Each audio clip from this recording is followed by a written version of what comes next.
Samahani kakaangu, nilikuwa na maongezi sana na wewe. Usijali dadangu, nakusikiliza.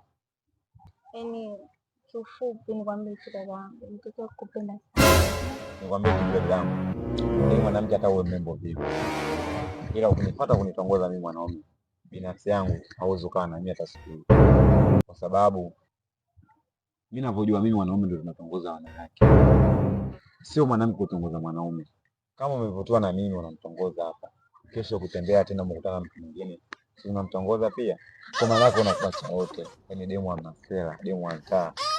Yaani kiufupi dadangu, tangu nifikie umri huu hapa sija kutongoza na mwanamke ndo afanye. Sina maana mbaya kakaangu. Hiyo tu nimefanya kwa ajili ya hisia zangu hapo.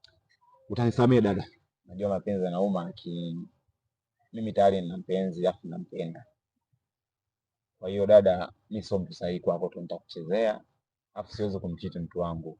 Ila nikufundishe kitu kimoja. Siku nyingine ukitaka kumpenda mwanaume, usiende kumtongoza, unajirahisisha, unajishusha thamani yako. Ila kama mwanaume umempenda, tengeneza mazingira. At least basi hata ungetuma mtu, lakini sio wewe kumfanya direct.